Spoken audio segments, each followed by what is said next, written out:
So what we're going to do in this video is we're going to strip this lever down as far as we can actually, and to show you what's inside. So if you ever had a problem, it should hopefully help you diagnose it. First things first, we're going to take this, which is your bleed port cap off. It's a very, very small little Allen key. What's that, 2mm?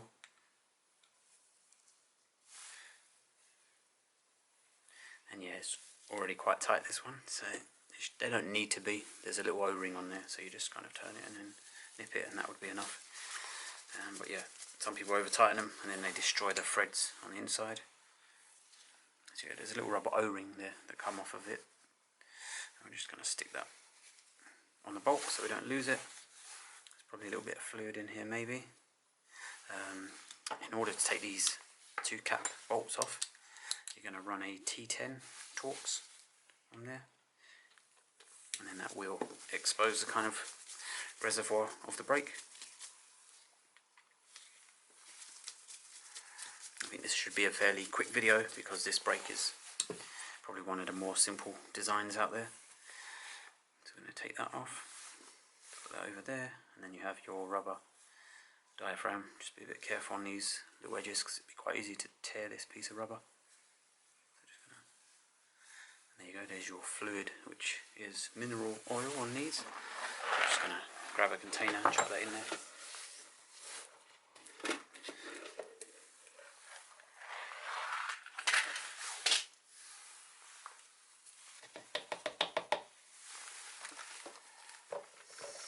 So that's what you're left with. Just be aware that when you do pull the lever without this cover on, there is two little ports there, and the fluid could shoot up. Even if you've emptied this kind of reservoir, the fluid can shoot up there, so it might hit you in the face or in the eye or something. I don't think mineral oil is too toxic, but yeah, so that's that. This is a compression nut on the end, which is to do with your hose. Normally these will be up quite tight, I think, so that will be at 8mm on the end of there, and it's just your normal anti-clockwise to undo that.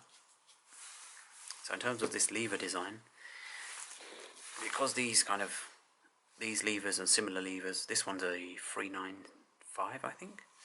It says on the back there somewhere. Yeah, 395. There's a lot of similar levers than this. Because they are quite cheap, I don't think they really want you to replace parts. They'd rather you just buy new ones. So how they've done the lever is they've put this kind of lock ring at the bottom, and unless you can get that off, there's no way that I can see to push this pivot through. What would happen is you'd be able to push the pivot through to the top. But yeah, with this kind of, you know, locking ring there, it's basically blocking that from moving through the system. What they could have done is just put a little Circlip system on there, and you could have used pliers and removed it. But yeah, that's a bit of a downside. So if you have dented your lever or snapped it off, I think you're a little bit buggered. You could potentially drill that out if you wanted to, and then just put a nut on a bolt with a washer that covers up to that hole. So next thing is this, which I'm not too sure on the size. It's quite a small little gap. So yeah, that's again 2mm Allen key. And what we're going to do is going to screw that all the way in.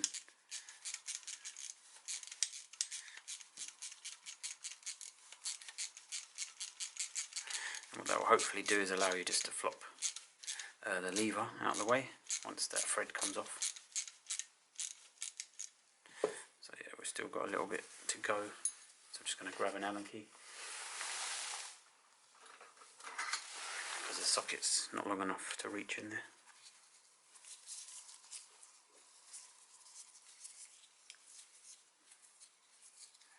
So I think that's just spinning at the moment. And there we go. So your lever ultimately can be moved out of the way. It gives you access to this area here. In there's a little Circlip. So if you grab a set of Circlip pliers, not everyone's got them. Some people will try and use screwdrivers and whatnot, but I mean something like this, you can buy cheaper ones than the Nipex ones that I use. Just makes your life a lot easier. So yeah, try and get that on the shot. And just remember there's a piston with a spring at the bottom pushing against this, so once you remove this the internal parts could want to shoot out somewhere. There we go. So we're just going to do it nice and slow. Take that off, and here's your Circlip there. You can pull that out.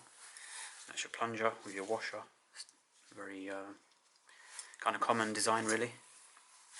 And then in terms of your piston coming out, what you can do is just push something down there, preferably something soft, but I only have Allen keys. What you don't want to do is scratch the internal parts. And then you've pushed your piston out. So in terms of like the lever system, you can see that's nice and clear in there. Everything's basically dismantled as far as we can do it without drilling out that pivot for the lever. There's your piston system, which will have a little detachable spring. Once again, just kind of basic stuff. Just check your piston seals for any cuts or anything like that. As for getting parts, yeah, Shimano, I don't really work a lot with the Shimano stuff. Some people might be a little bit snobby that you've got to get parts from China, but is this made in Malaysia? Could be. But I know a lot of the new Shimano stuff, even like the M7000s, I think, might even be the M8000 XT stuff, is made in a factory in China. So, you know, you can get spares for these, and a set of seals for these should be very, very cheap. With the Hope stuff, I think one seal might be like 80 pence or something like that. So £1.60, £2, and then you could essentially have your brake working again if there's no problem with your lever blade. And just have a little look down there, make sure there's no scratches, any wear marks, because even if you put new seals in, the fluid could bypass it. If there's a big scratch, it will just, the fluid will seep into that scratch, and that will reduce the effectivity of your brake, I guess, the efficiency of it. What I'm going to do is just spray some alcohol spray down there, and that would hopefully flush a lot of stuff out. And then if you wanted, there's a cotton bud. I'm just going to use that end because it's a bit cleaner. Is there enough room? Not down that way, there isn't. So yeah, you might just want to do this kind of thing. So yeah, the levers, very, very simple. I don't mind these levers actually. I've used them quite a few times on a lot of brakes, and for the price, can't really argue, to be fair. So what we're going to do is we are going to reassemble it, and hopefully this can be a one-take video if the camera doesn't overheat. So you spring, pop that back onto your little piston, plastic piston system that you have there. Make sure everything's clean, make sure there's no rips or tears in your pistons. We're just going to drop that in there. We're going to grab an Allen key again, and we're just going to kind of push and wiggle on there. And what you want to do as well is just test it before you put it all back together. So if we look at this system, the spring's actually pretty strong on there. What we want is something nice and smooth. If you find it's kind of stopping like that, and then when you let go it's stopping like that, probably means that your seals are very old and they may have swelled up. I'm not really sure with mineral oil stuff if that's a problem, but it happens with the dot fluid stuff. But on this system it's nice and smooth, even nice and smooth when you do it slowly. So yeah, what you're going to need now is your plunger, I guess what I will call it. So yeah, we're just going to drop the plunger with the washer in there, grab our Circlip, with the Circlip, the flat end. So there's a flat end here, and then on the other side it's kind of rounded, so the flat end goes against the washer. So what we're going to do is grab that, I'm going to squeeze our pliers together, compress the Circlip. I want to kind of push on the plunger as well. And we do that, and that looks pretty good inside there.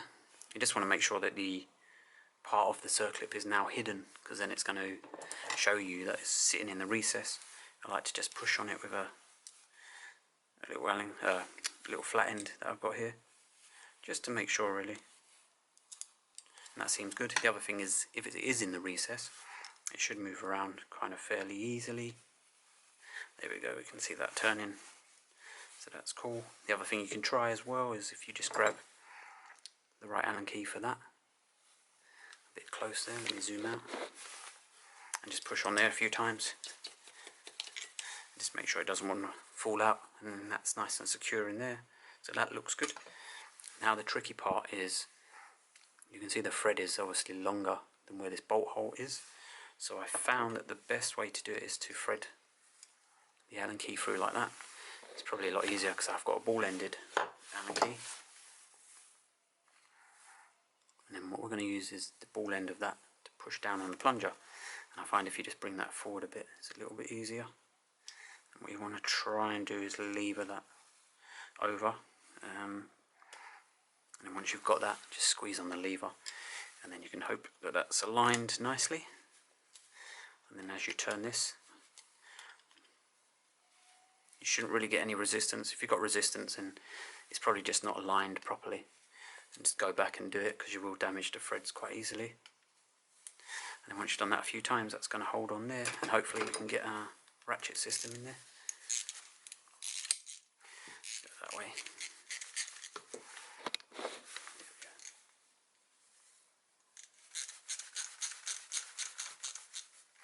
Right, and that's that there, and then there's your lever action, nice and smooth on these.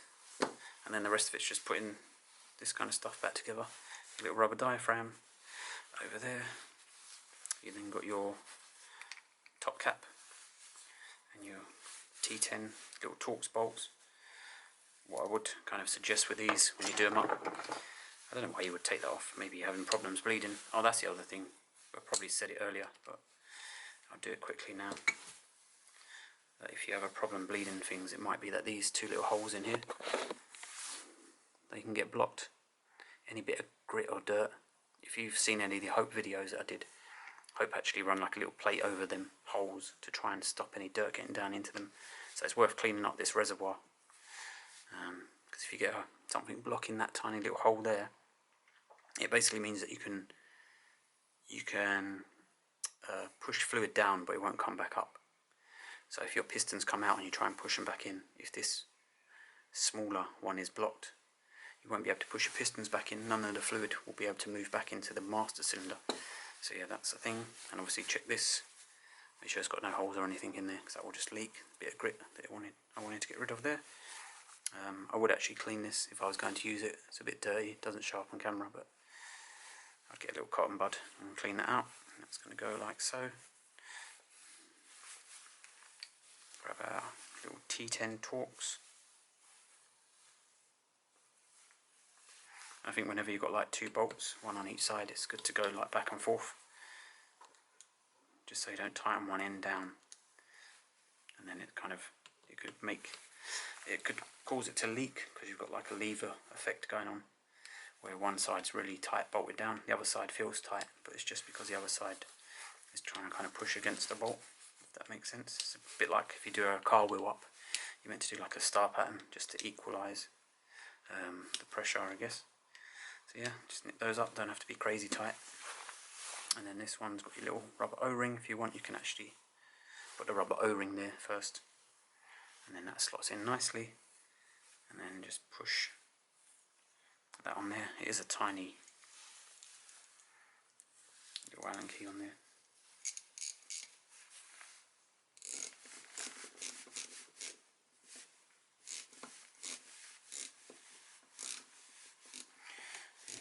Line that up, it'd be helpful.